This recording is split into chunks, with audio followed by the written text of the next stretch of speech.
that the directives that he put out that put him on the same level as Allah Ta'ala, we would take it. But that one about the Day of Judgment, I couldn't understand why he would think that he would know something that Allah Ta'ala didn't already know, and why would he want any of us to go to the hellfire if Rasulullah on his ummah to be saved. So why did he want us to go to hellfire? Because I was already struggling. When you have teenage and adult children, and you're trying to tell them that they have to go to school and work and can't have a cell phone, it just didn't make sense to me.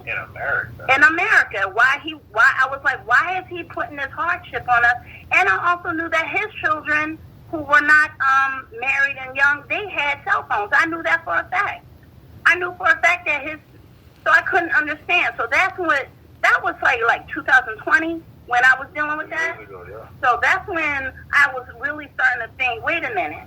But honestly, in the end, aside from the things that were just like off, because everyone was like, oh, here's another thing. Every meeting that we went to would talk about his tireless dedication and sacrifice. How about like his health, his physical condition was a direct reflection upon that was he said that back in the 90s. I'm talking about what he said, what became the mantra and what they started teaching the young kids, the next generation. And this is what I didn't appreciate. He kept on saying at every his minions kept on emphasizing that he came to this community of black people who were nothing but drug dealers and crackheads. And I remember sitting in the masjid thinking to myself, wait a minute. And I was looking at everybody and I was looking at the elders while they were listening to people say this. And I was waiting for someone to say, y'all know that that's not true. And then, because I remember the dark days. And he was like, and they was like, yes, your grandparents didn't even know how to read Holy Quran, and they said that, and I was like, wait a minute, we learned our surahs by the time we were 7. We knew how to make salat in Arabic by the time we were 7, and that was before Mubarak Jelani came. You know what I'm saying? My abus and uncles knew how to read Holy Quran.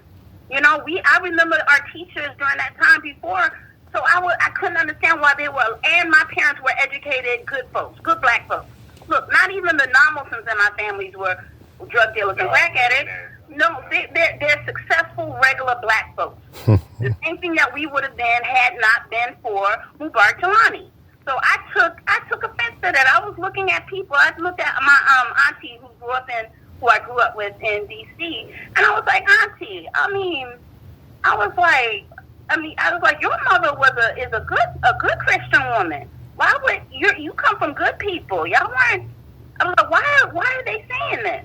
But they kept saying it, and on this raggedy behind land that I always had was like, why am I here?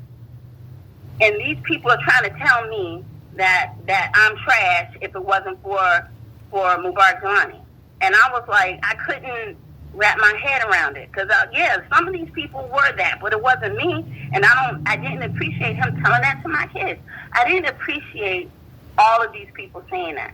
So I didn't even leave the Jamaat then. And I heard that more than once. But when I went to that last meeting on the land, the last time I went to the meeting on the land, in Zainab, in front of all these people in their 60s, 70s, people who grew up in this Jamaat, and she said out of her mouth that Mubarak Jelani couldn't teach anyone how to be Muslim because he had to teach them how to be human beings first. I was like, wait a minute.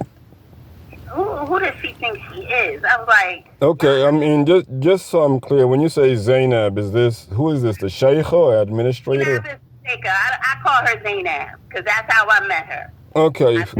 Is she Nur also? Is she also known as Nur? Nur Shah, she's the Sheikha, she's whatever. Okay, I just want to make sure I know who you're talking about. That's who she is, but I, as a matter of fact, when I saw her the day before, I went up to her and hugged her like she was a long-lost girl that I knew back in the day. And I was like, I remember you, and I remembered her being a really nice girl when she was a teenager. But no, I don't think she appreciated the familiarity that I gave, because she was treated. When I saw her before, people were treating her like she was a queen, and she came. We were out there till was 9 o'clock at night waiting for her for hours in the cold. People were there with their children and their babies waiting for her. She came 4 hours late.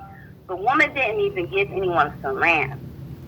Okay, I want to know, I mean, from what you're saying about this statement, and this statement is really important. Mm-hmm. You heard her say out of her own mouth that Mubarak Jilani, could not teach you how to be Muslim. He had to teach you how to be human beings. That's what she told every member of the Virginia Jamaat. So I'm not the only person that heard that. She said that he could not teach the people when he first came any Islam because he had to teach them first how to be human beings. Is that what she claims he's been doing for the past 40 years, or is that what he had to do? No, he said before he could even start to introduce Islam to them, he had to teach them how to be human.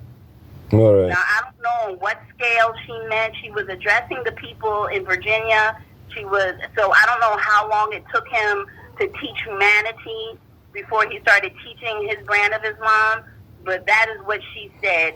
And I'm sure that there were enough impressionable young people there who were thinking, well, Dad, my Umi and Najarian must have been out of their minds. She said, your grandparents, they were making salat in English. They couldn't even say it in Arabic. Okay, I think that there was a record of that, and actually it's very popular on social media. But let me ask you, if I can, what initially were you told Mubarak Jilani was when you gave into whatever it is that he was supposed to be doing? What were you told that he was? As a child, yes, he was our sheikh. Okay, That's what that meant. All right. So as a child, we just thought that he was our sheikh, and then as we got older, he turned into Abu. So we started calling him Abu because our parents called him Abu. Okay. So we just thought that he was,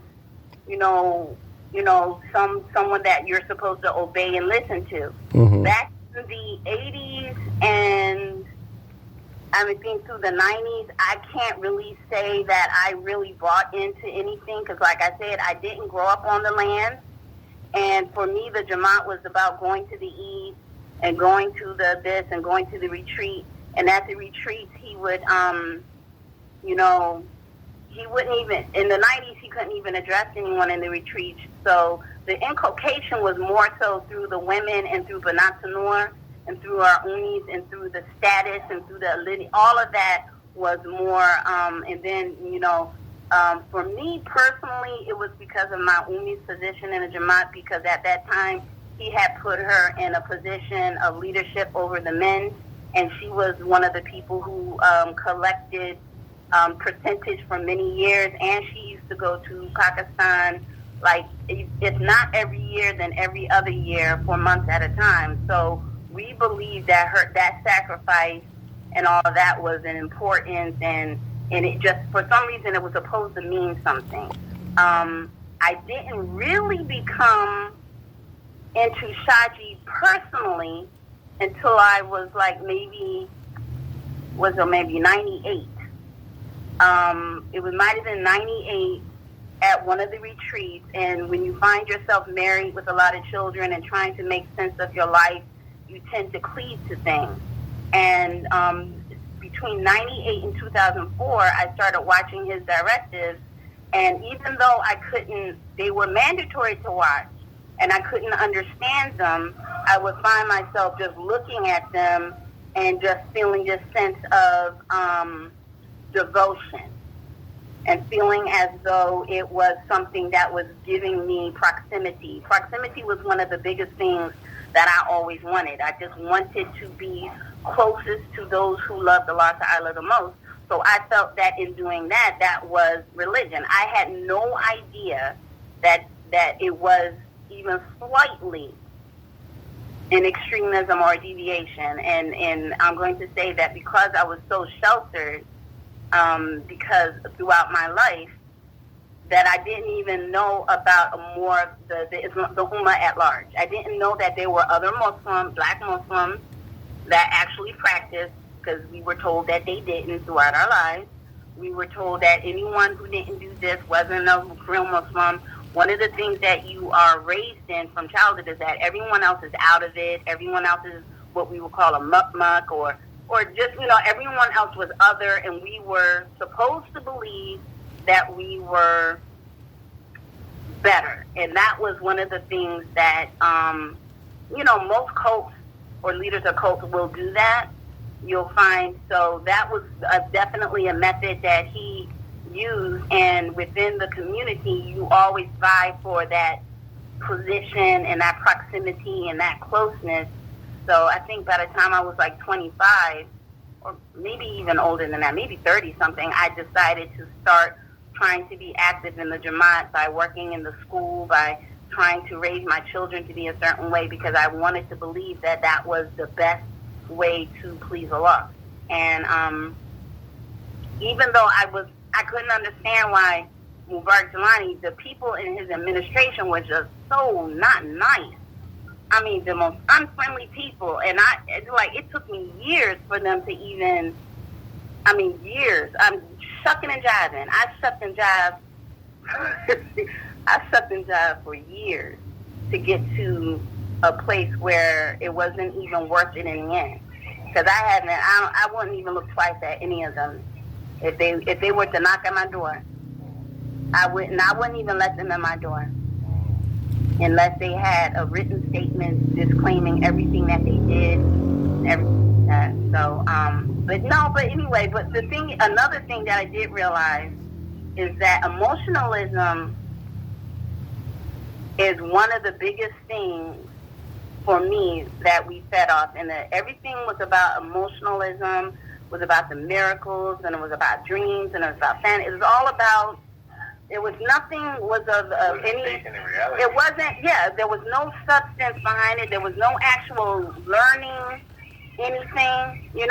There was nothing that you actually like. I've been to almost every retreat, and I thought that meant that I was a person who was knowledgeable of something, but then in the later years, the retreats had become more about crafts and making roti than it was even about the 40 hadiths that he had compiled, or learning Holy Quran. And now I'm like, I can't even trust the people that he put in positions to teach, because I don't know if they were even teaching right, because who were their teachers, So, and some of those girls were very rude. And I'm like, how are you going to be teaching grown women and, doing this, and you're just this, rude girl, and you can't even get somebody into a tilawat class, and honestly, it was only once a year that people really emphasized learning. Every other day of the year, it was just the retreats, and then the boys got even less than the girls. So the whole system was flawed, but no one ever questioned That's the thing. Nobody, because I'm sure because this was a big thing in our house too. Is what Abuji said, or what Jelani said, is like you hear and obey. Oh yeah, they told me that. So many meetings on those mandatory. I went to every mandatory meeting, and it always was be like, you don't have a right to think. Yeah. It's not for you to think. You're you obey. You obey, and then pay your dues. It's like a gym. Think of your dues like a gym membership. Every single far-fetched thing, you would just hear it, and you would just take it. They would. When I remember from just even going to Juma every day, or every Friday over there, it would always be like an attack on the community not doing it. Oh my God! And I would be like, dang, why? It's to put you down, to make you submit. Every up in the masjid for half an hour, tell us to stand waiting for the honorables to come in, and for if you were being there with your children, back-to-back sweltering in the heat, but you weren't allowed to sit down until they came in. And some people are like, I'm sitting down, and but it was always, whenever you were waiting on an admin or the honorables to come, there was always some exercise where you had to show extreme discomfort by waiting on them for 3 or 4 hours, with no water, no bathroom, with your children crying about dinner and eating to go, it was just always some sort of test. So, I mean, did you actually believe that he had spiritual capacity, and if so, how? Why? Why did we believe? As a person who had personally, as I saw miracles or whatever it is there was throughout my life. Even as a child, I always was someone who was, spiritually inclined. I had,